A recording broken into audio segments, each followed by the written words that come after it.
맥주 감사 주일이고 또 그러면서 성찬이 있어서 제가 중간에 왔습니다. 오늘 당연히 감사절이기 때문에 감사의 말씀을 전하려고 하는데, 여러분 보십시오. 감사라는 것이 있고 불평 혹은 원망이라는 것이 있는데, 이 두 가지가 같은 성질을 가지고 있는 게 있어요. 뭐냐면 감사라고 하는 것도 하면 할수록 자꾸만 커지는 성질을 가지고 있고, 불평 혹은 원망이라는 것도요, 처음엔 작게 시작한 것 같은데 한 번, 두 번 반복해서 자꾸 하다 보면 이 불평이라는 원망이라는 성질도 자꾸만 커져가는 거예요. 그래서 신앙생활하면서 어떤 사람은 감사라는 것을 키워가는 사람이 있고, 또 반면에 신앙생활을 한다고 하면서 어떤 사람은 불평이나 원망을 자꾸만 키워가는 사람이 있습니다. 여러분은 어떤 것을 키우는 사람이신지요? 불평보다는 감사를 훨씬 더 크게 키우는 믿음의 사람들이 되시기를 축원합니다. 그런데 감사는 어떻게 키워가는가? 은혜에 보답하는 마음에서 감사가 시작되는데, 특별히 신앙이 그렇습니다.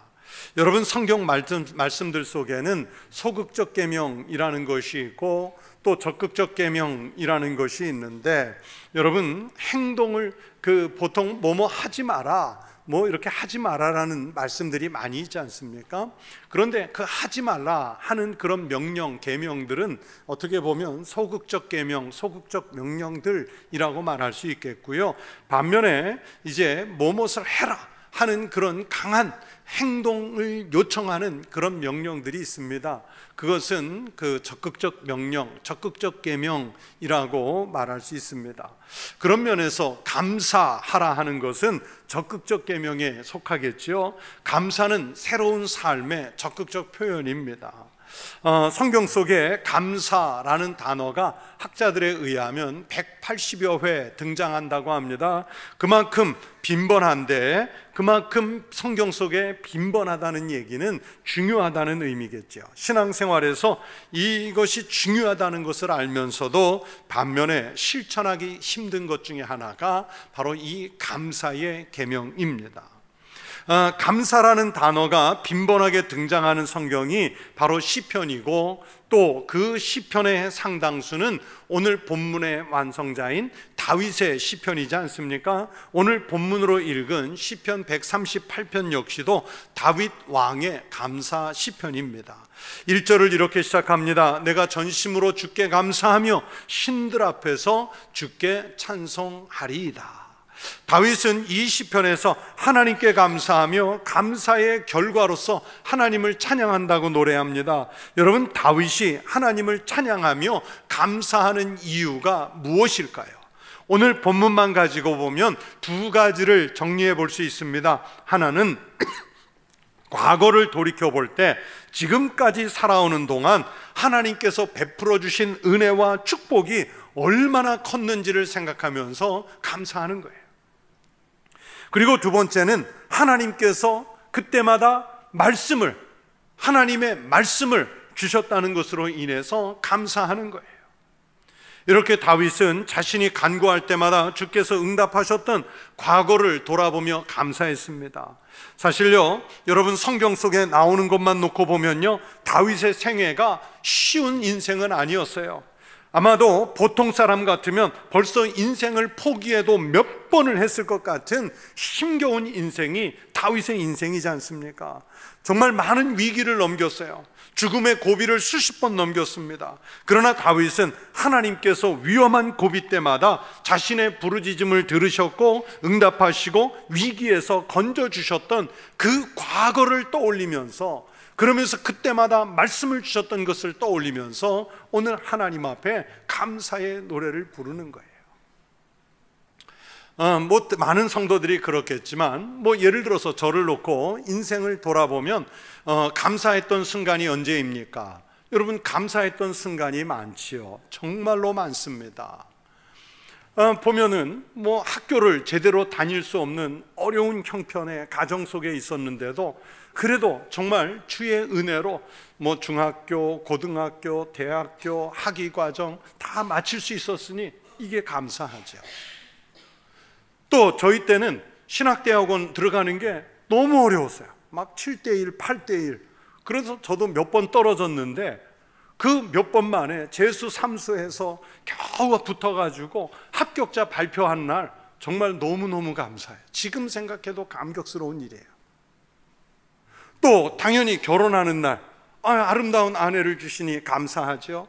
자녀들 출산하니까 무엇과도 바꿀 수 없을 만큼 감사하죠. 또 이른 나이에, 남들보다 훨씬 어린 나이에 담임 목회를 일찍 시작했으니까 얼마나 감사했는지 몰라요. 다 감사한 일이죠. 예수님 때문에 얻은 감사예요. 그런데 이 앞에서 말씀드린 것들을 압도할 수 있는 감사의 순간이 한 번 있었어요. 한 10여 년 전에 심장에 이상이 생겨서 갑자기 수술을 하게 됐는데, 그런데 의사 선생님이 수술대에 누운 저보고 그러는 거예요. 지난 2달 사이에 안 돌아가신 것 참 다행입니다. 그러면 갑자기 나에게 왜 이런 병이 왔을까? 내가 온전히 견뎌낼 수는 있을까? 앞으로 어떻게 관리하면서 살아야 될까? 이런 걱정, 염려가 오는 게 아니라 그 수술대에서 저도 모르게 눈물이 쫙 나면서 주님 은혜로 지난 50년 넘게 잘 살았습니다. 감사합니다. 이 감사의 기도가 나왔어요. 정말 주님의 은혜 때문에, 예수 믿은 것 때문에 이런 삶을 살았습니다. 감사했지 원망은 눈꼽만큼도 일어나지가 않았어요. 여러분도 마찬가지입니다. 지금까지 살아오는 동안에 말로 형용할 수 없는 어려운 일들, 때로는 죽음의 고비를 넘기며 위태로울 때가 많이 있었지 않습니까? 그러나 우리의 기도가 부족했음에도 불구하고 하나님께서 응답해 주셔서 오늘날 이렇게 지금 살아계시잖아요. 이 자리에 있으시지 않습니까? 문제는 과거에 그러한 체험이 많았음에도 불구하고 우리가 그 주님의 은혜를 잊어버리고 산다는 것입니다. 다윗은 시편 103편 2절에서 내 영혼아 여호와를 성축하며 그의 모든 은택을 잊지 말지어다 라고 말씀하고 있습니다.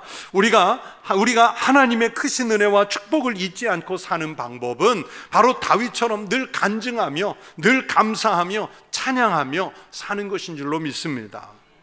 여러분, 이 감사하다는 단어가 성경에 많이 나온다 말씀을 드렸는데, 이 감사라는 단어 히브리어 원문에는 기억한다는 뜻을 가지고 있습니다. 다시 말해서 감사의 뜻은 은혜를 잊지 않고 기억하고 사는 것입니다. 그러므로 은혜의 반대말은 배은망덕이지 않습니까? 이 배은망덕, 은혜를 잊어버리거나 그 은혜를 배신하는 행위를 말해요. 이스라엘 백성들이 항상 원망, 불평이 많았던 것은 바로 은혜를 잊어버리고 그 은혜를 망각했기 때문입니다. 사랑하는 우리 성도들이 하나님의 은혜를 잊지 않고 늘 기억하면서 사는 믿음의 사람들이 되시기를 바랍니다. 그것이 신앙생활 잘하는 길이고 방법이에요. 그리고 불안한 세상을 살면서 평안을 얻는 길이 바로 감사하는 마음입니다. 골로새서 3장 15절에서 성경이 말씀하시기를 그리스도의 평강이 너희 마음을 주장하게 하라. 너희는 평강을 위하여 한 몸으로 부르심을 받았나니 너희는 또한 뭐 하는 자가 되라? 감사하는 자가. 뭐 하는 자가 되라고요? 감사하는 자가 되라. 평강을 위하여 할 수 있는 최선의 방법이 감사입니다. 감사가 없으면 평강이 없다는 말씀이에요. 감사할 줄 아는 믿음이 있으면 어떤 상황에서도 주님의 평강을 누릴 수 있다는 말씀입니다.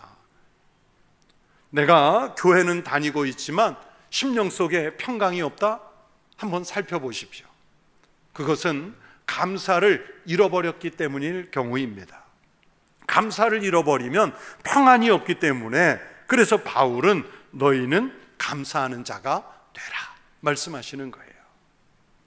또 사도 바울은 골로새서 3장 16절에서 시와 찬송과 신령한 노래를 부르며 감사하는 마음으로 하나님을 찬양하라고 말씀합니다. 누가 찬양을 합니까? 성경은 감사할 줄 아는 사람이 찬양을 한다고 말씀했어요. 감사가 없는데 바른 찬양이 나올 수 없죠. 그렇게 찬양은 분명 감사의 결과로서 나오는 거예요. 진실로 감사를 하는 사람은 찬양이 나옵니다. 오늘 본문 1절에서 그래서 다윗은 내가 전심으로 주께 감사하며 신들 앞에서 주께 찬송하리로다. 그렇게 노래를 했어요. 그래서 다윗이 위대한 믿음의 사람인 거예요.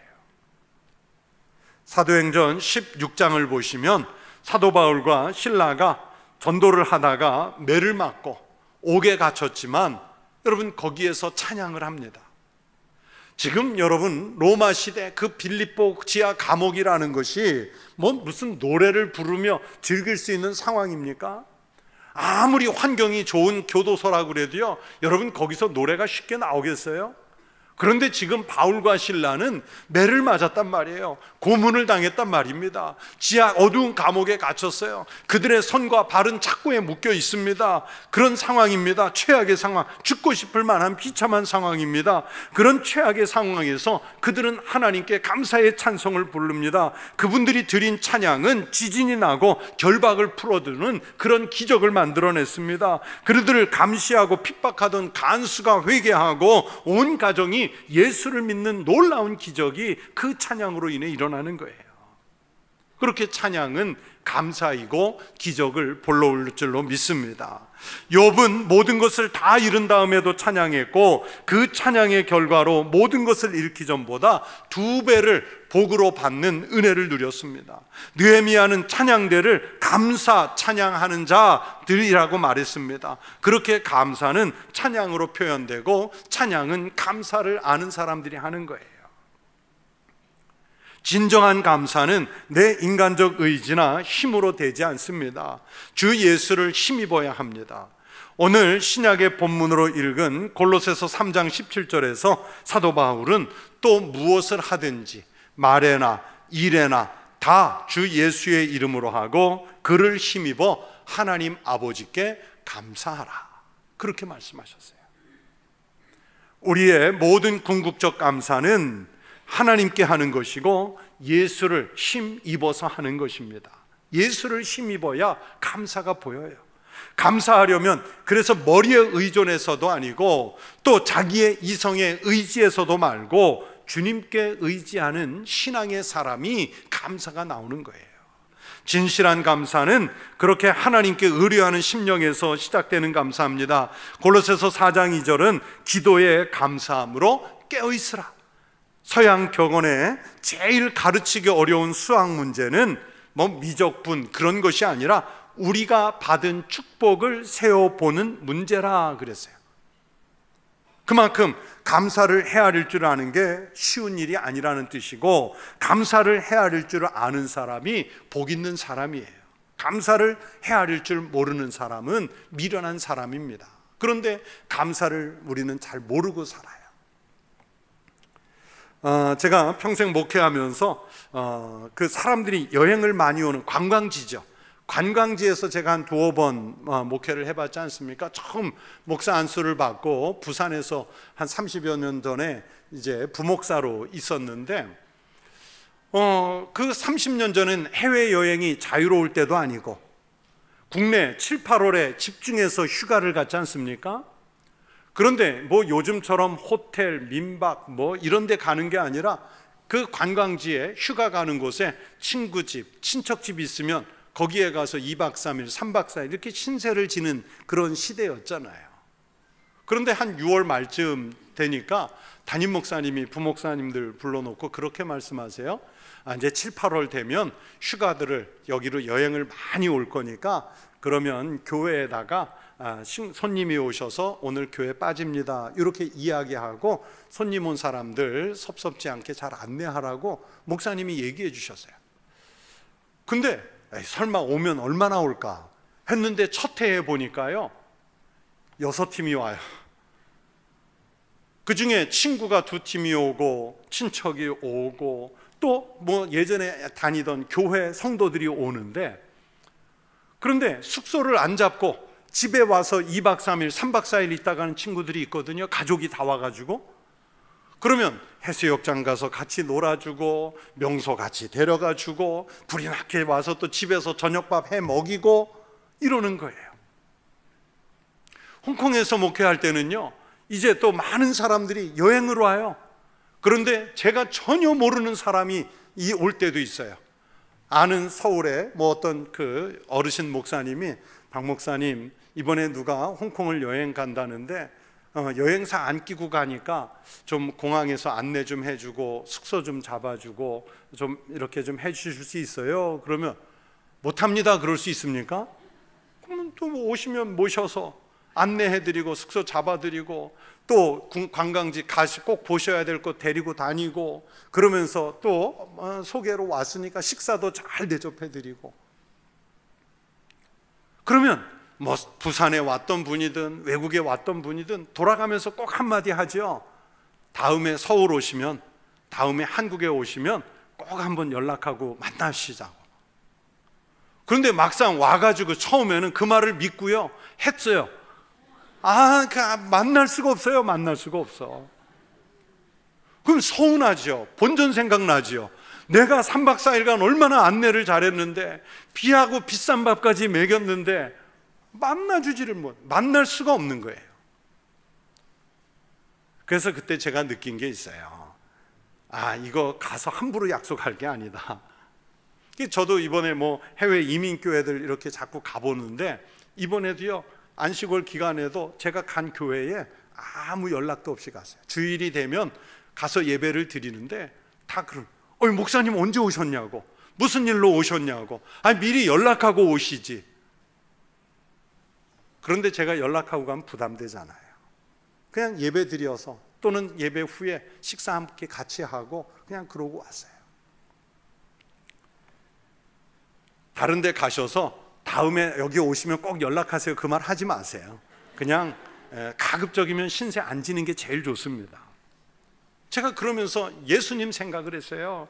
여러분, 예수님의 은혜를 입고도요 찾아와서 감사하지 않은 사람이 얼마나 많이 있었을까. 예를 들어서 예수님께서 나병 환자 10명을 고쳐주셨을 때 예수님께 돌아와 엎드려 절하며 감사를 표시한 사람이 몇 사람이었습니까? 한 사람이었잖아요. 여기에서 우리가 깨닫게 되는 것은 대부분의 사람들이 감사하는데 그다지 익숙하지 않다는 사실입니다. 감사하는 일에 인색합니다. 진실을 담아서 감사를 표하는 게 쉽지 않습니다. 그러나 이에 반하여 해서는 안 되는 원망과 불평들은 아주 쉽게 말하고 있지요. 구약 성경을 읽다 보면 이스라엘 백성들이 애굽에서 종살이하다가 출애굽해서 광야에서 머문 40년 동안 하루도 거르지 않고 매일매일 하나님께서 얼마나 많은 축복을 베풀어 주시는지 모릅니다. 기적 속에서 살아가는 매일매일이죠. 일용할 양식은 먹여주시고 반석에서 바위를 쳐서 반석에서 물을 내주시고 그들이 길을 잃지 않도록 시간을 따라 구름기둥, 불기둥을 열어주시고, 그럼에도 불구하고 이스라엘 백성들은 하나님께 감사와 찬양을 돌리기보다는 늘 원망과 불평의 세월을 살지 않습니까? 우리나라 목사님들에게도 많은 영향을 끼친 일본의 우찌무라 간조라는 목사님이 계세요. 이 우찌무라 간조 목사님이 감사하는 마음이 생기지 않고 메마른 마음을 가지게 되는 것은 저주다라는 설교를 했어요. 여러분, 무슨 사고를 당해서 무슨 고칠 수 없는 큰 질병을 만나서 사업이 망해서 이게 저주가 아니라 감사하는 마음 생기지 않고 메마른 마음 가지게 되는 건 이게 우리 그리스도인들에겐 저주란 말이에요. 이스라엘 백성들은 매일 기적 속에 살면서도 그렇게 감사가 없이 원망만 했기 때문에 그들의 심령이 메마르고 1세대는 여호수아와 갈렙을 제외하고는 아무도 그 가나안 땅에 못 들어가지 않습니까? 그러면서 오늘 성경의 다윗은 극심한 환난과 고통 가운데서도 감사를 할 줄 아는 사람이었습니다. 그 감사 때문에 하나님께서 다윗을 얼마나 많이 사랑하시고 복을 주셨는지 성경이 기록하고 있습니다. 무슨 일을 해도 감사하는 마음이 충만한 사람은 은혜가 충만한 사람으로, 은혜가 충만해지는 그 자체가 축복인 줄로 믿습니다. 왜 그렇습니까? 사람은 감사하는 마음이 있을 때는 더욱 행복해지지만 감사하는 마음이 없을 때는 불평, 불만이 생기고 마음이 피폐해져서 더욱 불행하게 되기 때문입니다. 이런 글을 읽었습니다. 어두운 사람은 어두운 말로 살고 추한 사람은 더러운 말로 산다. 제가 이 글을 읽으면서 여기에 한마디를 덧붙였습니다. 행복한 사람은 감사한 말로 산다. 상황에 따라서 행복한 것이 아니라 감사할 줄 아는 이가 행복하게 사는 것입니다. 그러면 감사할 줄 아는 사람이 복을 받아요. 또 감사할 줄 아는 사람이 찬양합니다. 그러니까 감사할 줄 알고 찬양을 하고 그랬더니 복을 받고, 복을 받으니까 감사하고 또 찬양하고, 이 선순환이 이루어지는 거예요. 이게 신앙의 법칙인 줄로 믿습니다.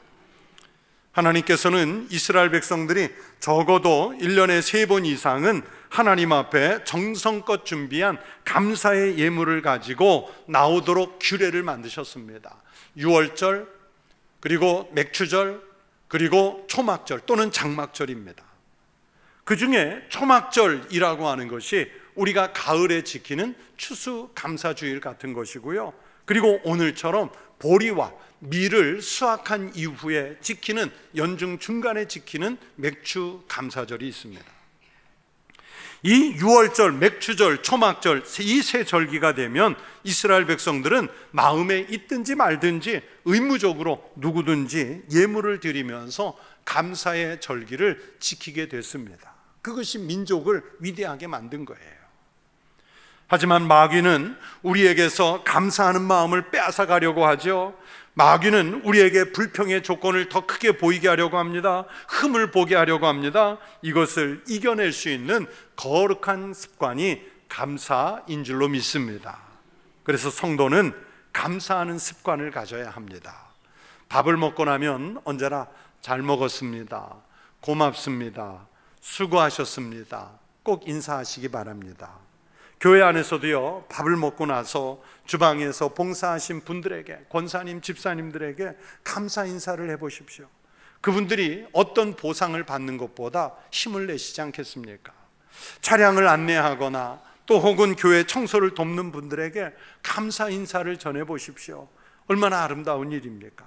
잠자리에 누웠을 때, 그리고 아침에 잠자리에서 눈을 떴을 때에도 하나님 아버지 감사합니다, 그 감사로 하루를 시작하고 하루를 마무리해 보십시오.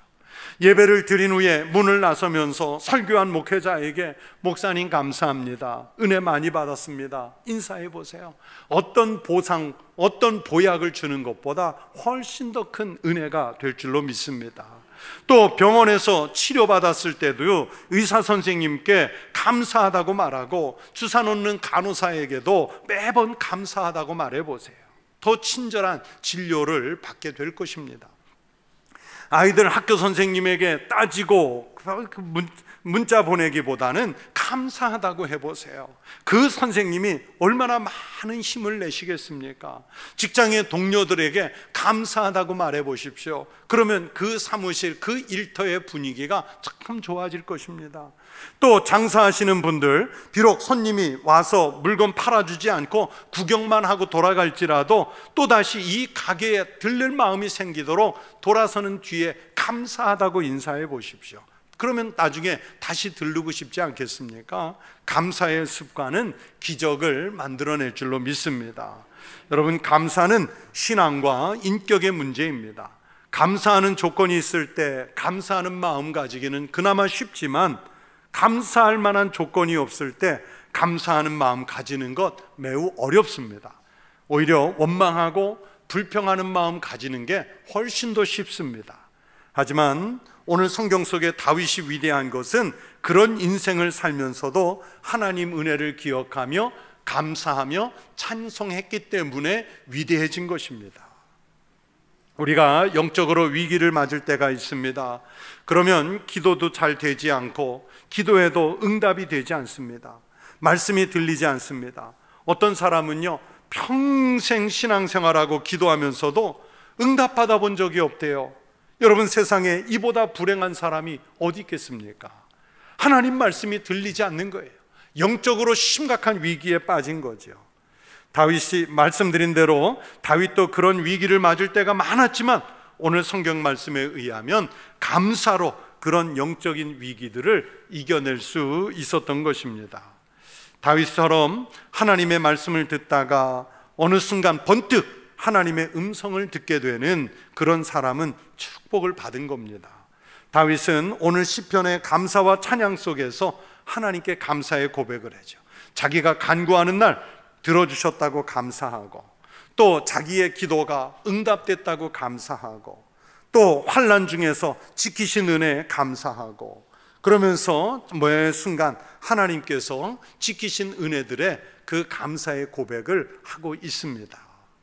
여러분, 믿음의 사람들이 가장 행복한 때는 하나님 은혜와 사랑에 감사할 때인 줄로 믿습니다. 오늘 맥주절을 맞아서 성찬을 받습니다. 이 성찬을 받으시면서 주님의 몸, 주님의 피 생각하면서 구원하신 은혜에 감사하는 성도 되시기 바랍니다. 감사하는 마음이 있을 때 기쁨이 있고 또 우리를 충만케 하시는 복으로 채워질 줄로 믿습니다. 원망과 불평의 마음이 있었다면 빨리 버리십시오. 지난 반년을 지키신 은혜에 감사기도 하시고, 그 감사 때문에 남은 반년도 하나님께서 지키시도록 더 매달리는 믿음의 성도들 되시기를 주의 이름으로 축원합니다. 감사로 여러분의 삶이 주님이 내려주시는 축복으로 가득 차시기를 주의 이름으로 축원합니다. 하나님 아버지, 감사합니다. 우리는 세상에 살며 믿음이 없어 불평과 원망으로 살 때도 많았지만, 다윗 같은 위대한 믿음의 사람은 환난 중에도, 생명이 경각에 있을 때에도 응답하시는 주님의 은혜를 기억하며 감사하고 찬양을 했던 것처럼, 우리도 다윗의 신앙을 본받아 또 사도 바울과 믿음의 선진들의 신앙을 본받아 감사하라 하는 이 명령에 더욱 순종하는 삶을 살아가게 하여 주시옵소서. 예수님 이름으로 기도하옵나이다. 아멘.